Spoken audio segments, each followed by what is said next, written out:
Bonjour, bonjour, ici Jeff P, la voix officielle des Révoltés, donc pour une nouvelle intro, donc je me présente, vous pouvez enfin aujourd'hui mettre un visage donc sur cette voix que vous écoutez depuis un certain temps, donc en voix officielle, me voici Jeff P pour les Révoltés. Donc aujourd'hui je tiens à vous faire part un petit peu de la colère qui subit que subit la pression, que subit en France, due à la pression de nos gouvernements. Tout ce que j'aurais à vouloir vous dire aujourd'hui, c'est soyez fort, soyez fort, soyez fort, soyez fort. Soyez très fort, soyez patient, soyez persévérant, surtout restez prêt à l'appel. Le peuple de France se réunit, le peuple de France se regroupe. Donc ensemble, tout ce que j'ai à vous dire, c'est que le rassemblement pour le changement, c'est maintenant. C'est vous, c'est moi, c'est eux, c'est tout le monde. Tout le monde au même endroit, au même moment. Donc on va organiser des opérations coup de poing, des opérations éclairs, sans violence, parce que c'en est fini de faire 50 millions de choses. Je vous invite à rejoindre notre site internet qui est le www.lesrevoltes.org. Donc surtout le .org, ne l'oubliez pas, sinon vous allez vous retrouver sur d'autres sites. Donc je le répète, le www.lesrevoltes.org. Donc vous verrez qu'on joue sur beaucoup de tableaux. Ben, beaucoup de tableaux, j'aurais tendance à vous expliquer réellement les choses. Donc on joue sur deux tableaux. Nous jouons donc sur l'antiterrorisme. L'antiterrorisme présent autant à l'extérieur du territoire national qu'à l'intérieur. Nous réunissons plusieurs communautés, principalement des communautés francophones et francophiles, soit la France et le Canada, plus précisément au Canada, la province de Québec qui est francophone et francophile. Donc à l'heure d'aujourd'hui, nous souhaitons tout simplement protéger la France face à son envahisseur, qui est à moitié présent à l'intérieur de ses terres, sur son territoire. Tout ce que nous souhaitons faire également d'un autre point de vue, si nous prenons nos amis et nos cousins les Québécois, tout simplement ce qu'ils veulent, c'est se servir de la France comme d'un exemple à suivre ou à ne pas suivre, puisque si l'invasion de l'Europe, si l'invasion de l'Europe oui, se fait, si l'islamisation du continent européen se fait, par la suite cela s'étendra mondialement donc sur l'Occident en général. Donc ça veut dire que les Amériques seront touchées, dont l'Amérique du Nord où le Québec se trouve. Et ce que nos amis justement québécois et puis francophones ne souhaitent pas voir arriver chez eux. Donc ils sont en train de battre des pieds et des mains, ils nous soutiennent, ils ne peuvent pas vraiment rien faire. Ils reçoivent actuellement aussi leur lot, je dirais, de réfugiés syriens. Donc content, pas content, ça se passe comme ça se passe pas comme ça. Les gouvernements changent, les gouvernements veulent, les gouvernements exigent et les gouvernements ne protègent plus. Prenons pour preuve Calais, prenons pour preuve nos banlieues, que ce soit celle de Paris, de Lyon, de Marseille, de Bordeaux, de Lille, peu importe où vous vous trouvez en France, vous aurez tout le temps des quartiers défavorisés, des banlieues, des zones où le seuil de pauvreté est au-dessus des normes incroyablement, je vous dirais. Vous prendrez que ce soit au niveau des taux de chômage, que ce soit des taux de réussite à l'école, que ce soit des taux de criminalité. Il s'en va sans dire que c'est des records qui sont battus d'année en année, alors que nous aurions des masses et des masses et des masses de choses à faire. Nos gouvernements se disent, on va faire rentrer encore des réfugiés, on va faire rentrer des immigrants, on va naturaliser des gens, on va faire ci, on va faire ça. Et pendant ce temps-là, ben, vous voyez un migrant qui va arriver en France, qui va avoir plus de 65 ans, il va toucher, avec les droits, les primes qu'il a à droit, il va toucher environ 750 euros par mois.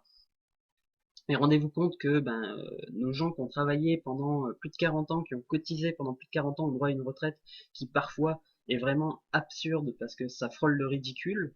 Tout simplement, c'est de l'ordre de 200 voire 300 euros. Une famille avec un enfant va toucher des aides si elle est en dessous d'un certain seuil. Une fois les impôts payés, les aides reçues, c'est l'équivalent de peut-être de 800 euros gros maximum par mois, décompter les crédits pour le prêt, décompter le crédit pour l'auto, décompter les prêts à la consommation, décompter toutes ces choses-là, puisqu'on est dans un pays libre, mais où on ne peut plus vivre. Mais à ce moment-là, si nous ne puissions plus vivre, comment pouvons-nous dire que nous nous trouvons dans un pays libre? Nous n'avons plus la possibilité à l'heure d'aujourd'hui, à l'heure actuelle, de subvenir à nos propres besoins et à ceux de nos enfants, tandis que notre pays et notre gouvernement subsistent et subvient aux besoins d'étrangers se trouvant sur notre terre natale, et dont leur présence n'est pas la bienvenue, n'est pas souhaitable, ni pour eux ni pour nous.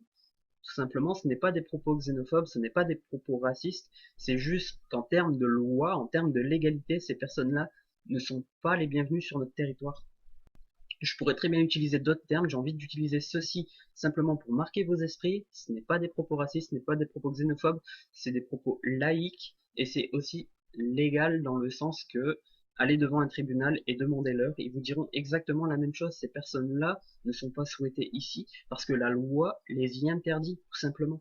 À ce moment-là, les y interdire reviendrait à dire que c'est raciste ou xénophobe. À ce moment-là, il faudrait retirer ces mots-là de certaines des conventions qui ont pu être signées, ou alors ça voudrait dire aussi remettre en question notre système judiciaire, notre système politique. Ça voudrait remettre en question beaucoup et énormément de choses. Donc j'invite tout à chacun qui voudra m'insulter de raciste, de xénophobe, je leur répondrai tout simplement que non, que je suis simplement patriote. J'ai à cœur ma patrie, j'ai à cœur mon peuple, j'ai à cœur mes enfants, j'ai à cœur ma famille. Si pour vous il est plus important de nourrir, d'héberger, de loger des, euh, des étrangers qui viennent d'un autre pays, tout à fait votre droit, mais moi je conçois pas qu'on peut subvenir aux besoins des autres, sachant que les nôtres sont déjà pour, euh, pour une grande majorité dans la misère. Prenez, mettons, ne serait-ce que nos anciens combattants, nos vétérans de l'armée, pour une grande majorité qui arrivent à se reconvertir, pour la plupart qui n'ont pas une retraite décente, pour encore une autre partie, une infime partie, mais une minorité, mais qui existe tout de même, qui se retrouve dans la rue à faire les poubelles, qui n'a pas de quoi se trouver un logement, qui n'a pas de quoi subvenir à ses besoins à chaque mois. Estimez-vous normal vis-à-vis de ces personnes-là qui sont des héros nationaux puisqu'ils sont partis combattre à l'étranger pour les intérêts de la France, pour les intérêts de notre pays, pour les valeurs que nous défendons au quotidien, pour la liberté que nous ayons de nous exprimer, pour la liberté que nous ayons de parler, pour la liberté que nous ayons de voter? Trouvez-vous normal que ces personnes-là soient dans la rue alors que les mêmes personnes qu'elles sont allées combattre durant des années arrivent chez nous et ont droit à tout? J'ai simplement envie de vous poser cette question-là. Si oui, j'ai simplement envie de vous dire honte à vous, vous êtes un traître envers votre nation, vous êtes traître envers la France, tout comme les politiques à l'heure actuelle qui les protègent. Prenez l'exemple à Calais, les migrants qui avancent, les réfugiés qui avancent face au CRS alors qu'ils sont en nette supériorité vis-à-vis d'eux et que les CRS ont pour ordre de reculer. Et puis quand on voit que les migrants commencent à lever les bâtons pour taper sur les CRS, puis qu'on voit les chefs de brigade arriver puis repousser leurs hommes en leur disant non non tu les gazes pas, et puis que vous voyez encore un même type de manifestation, donc qui à l'inverse de la manifestation pro-migrante se trouve être en minorité face au CRS, tout simplement pour contester la jungle à Calais, malgré que la manifestation ait été interdite. Je reproche pas que la manifestation ait été interdite. Ben si, je le reproche. Personnellement, je le reproche. Au nom des révoltés, je le reprocherai pas, mais moi personnellement, c'est autre chose.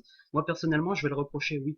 Pourquoi interdire au peuple, à ses citoyens, à son propre pays, d'exprimer son mécontentement alors que c'est lui qui vit dans ces terres, c'est lui qui paye les impôts, alors que de parfaits inconnus à qui on donne tout, à qui on ne réclame rien, peuvent à leur tour faire la même chose avec, je dirais simplement, un empirement de la situation. Ça voudrait dire que, mettons, il serait cataclysmique sur le papier, en train de mettre le feu aux poubelles, si je puis m'exprimer ainsi, et tout simplement on leur dit, bah c'est correct, faites.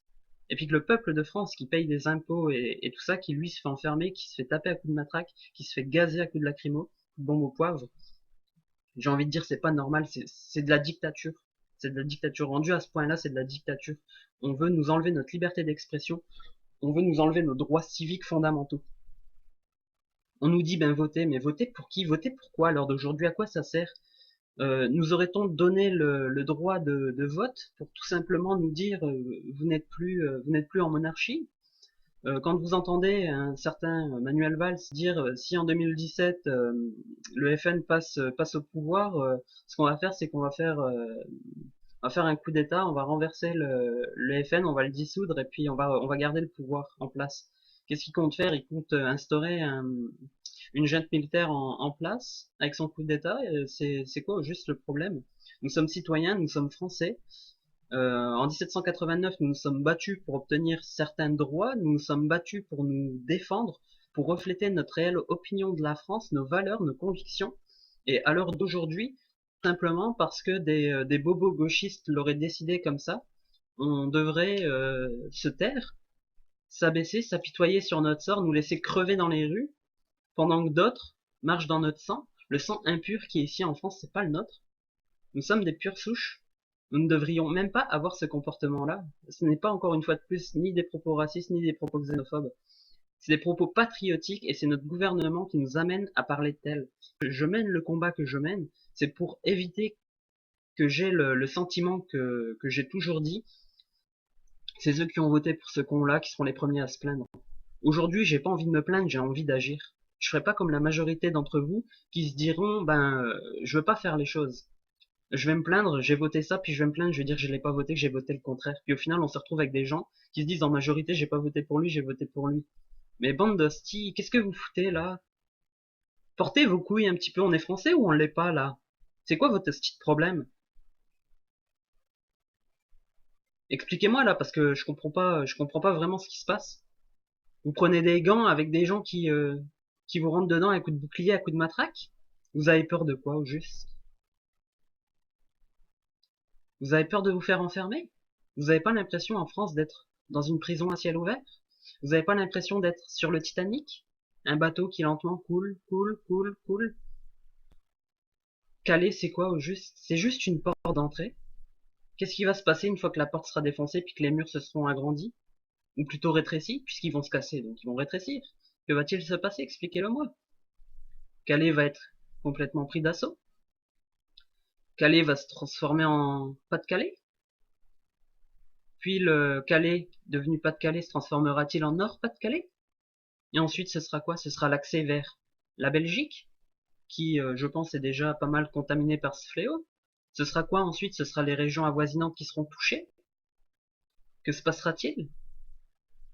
Expliquez-le-moi, que se passera-t-il? Ils vont envahir notre pays tout simplement.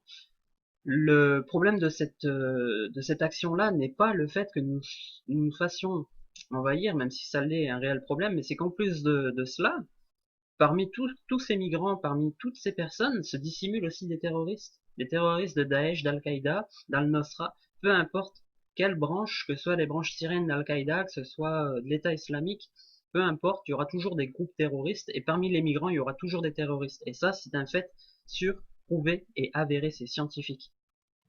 Même l'État islamique ne le cache pas et le revendique. Nous avons des terroristes infiltrés parmi les immigrants qui n'attendent que notre appel. Souvenez-vous de Charlie Hebdo. Souvenez-vous des attentats de Boston. Souvenez-vous du 13 novembre. 130 morts pour combien de terroristes? Imaginez maintenant sur 100 000 réfugiés, prenez ne serait-ce qu'1%, ce qui donne 1000 terroristes en France. Imaginez qu'ils tapent les 1000 en même temps. Par groupe de 10, ça fait 100 groupes terroristes, ça fait 100 endroits qui pourraient être touchés, ciblés en même temps. Et après, on ose nous dire que notre gouvernement est apte à nous protéger, on ose nous dire que notre gouvernement est capable de ci ou de ça, alors que notre gouvernement n'est pas capable de contenir 2000 migrants dans une junte, alors que notre propre gouvernement, au lieu d'envoyer les CRS repousser, entre guillemets, si je puis exprimer encore une fois de plus cette expression-là, l'ennemi de la nation dans le territoire où il est potentiellement autorisé de rester, qu'il préfère l'envoyer plutôt ces mêmes troupes, taper sur ses citoyens dans la même ville, à quelques centaines de mètres d'où se trouvent les indésirables. Trouvez-vous cela normal? Personnellement, je ne le penserais pas. À l'heure d'aujourd'hui, j'en ai marre, je me suis autoproclamé résistant de France, en effet. J'ai envie d'être le pire cauchemar pour Monsieur Hollande, je le serai. Je le serai, si c'est pas moi, ça en sera un autre. Parce qu'on est en France. Si je tombe, 10 autres sortiront de ma maison. Parce qu'à l'heure d'aujourd'hui, ma maison, c'est pas ma maison civile. Ma maison, c'est les révoltés à l'heure d'aujourd'hui. Et avec les révoltés, nous serons forts, nous serons puissants, nous serons patients. Et surtout, nous serons toujours prêts. Partout où nous frapperons, partout ça parlera. Et lorsque j'utilise les termes frapper à connotation violente, je tiens à le répéter, ce n'est pas de la violence, il n'y aura pas de bain de sang, il n'y aura rien de tout ça, il n'y aura pas de prise d'armes, il y aura simplement des mouvements éclairs qui marqueront les esprits. tout comme les pseudo-terroristes ont pu nous marquer les esprits en taguant la statue du général de Gaulle. Nous allons à notre tour impliquer des événements marquants sans porter atteinte à la dignité des personnes. Comprenez-le bien. Nous allons faire appel à notre bon sens, nous allons faire appel à notre intelligence parce que nous sommes doués de cette faculté-là, contrairement à d'autres personnes qui préfèrent faire des bains de sang, faire des tueries au nom d'une pseudo-croyance, au nom d'une pseudo-conviction, d'un dogme. Et j'ai simplement envie de dire, vive la France, vive la liberté et vive les droits d'expression. On est dans un pays libre, bordel. Qu'est-ce qu'on attend? On peut pas se laisser faire sous prétexte que le gouvernement a décidé de nous foutre sur la gueule parce qu'on veut se défendre. Qu'est-ce qu'on doit faire? On doit-tu attendre que ces gens-là, que ces potentiels 1000 terroristes se décident à passer à l'acte? Qu'est-ce qu'il va falloir faire? Il va falloir faire comme au 13 novembre, dire bon bah c'est bon, vous avez tué 130 personnes, maintenant on va en former d'autres au premier secours. Comme ça, ben ceux qui seront en train de crever mettront beaucoup plus de temps à crever, puis vont souffrir 2 fois plus, puis leurs familles ils vont les voir de même, ils vont souffrir encore 3 fois plus. C'est quoi le problème? On doit se défendre. La légitime défense, ça vous dit de quoi? Ben moi, ça m'évoque de quoi, oui. Puis je suis dans un pays libre encore. Puis si j'ai envie de me défendre, je me défendrai, puis je prendrai les mesures nécessaires, puis adéquates. Et puis là, si mon gouvernement, il n'est pas capable de me protéger, et s'il retourne les institutions militaires, autoritaires et juridiques contre nous, citoyens, peuple de France, c'est alors à ce moment-là que notre gouvernement fait une trahison envers la nation, puisque la nation souveraine, c'est la liberté du peuple, l'autorité du peuple, par le peuple et pour le peuple. C'est le pouvoir par le peuple et pour le peuple. Et ça, il ne faut jamais l'oublier, mes amis. Nous sommes le peuple, nous sommes l'autorité. We are the power, we are the people. C'est tout ce que j'ai à dire pour aujourd'hui. Et puis je tiens à vous remercier de m'avoir écouté. Je suis un petit peu sur les nerfs, un petit peu fâché, mais j'ai envie de vous dire, abonnez-vous à notre site internet, inscrivez-vous sur notre page Facebook. Notre page Facebook, c'est les Révoltés. Vous trouverez ça en fait dans les organisations. Donc c'est les Révoltés, un logo noir et jaune. Vous pourrez trouver notre site internet au www.lesrevoltes.org. Donc pensez bien à mettre le .org et pas autre chose, sinon vous allez vous retrouver sur d'autres sites qui ne seront pas en rapport. Donc comme je l'expliquais, nous travaillons principalement contre le terrorisme, qu'il se trouve à l'intérieur ou à l'extérieur des frontières. À l'extérieur, principalement, nous avons des correspondants que nous appelons nos héros qui se trouvent en Syrie ou en Irak et qui combattent l'État islamique. Donc nous aimerions en avoir davantage. Pour cela, je vous invite encore une fois à découvrir notre site internet, passez nous voir assez régulièrement. Je vous remercie et je vous dis à très bientôt. C'était Jeff Bay pour Les Révoltés.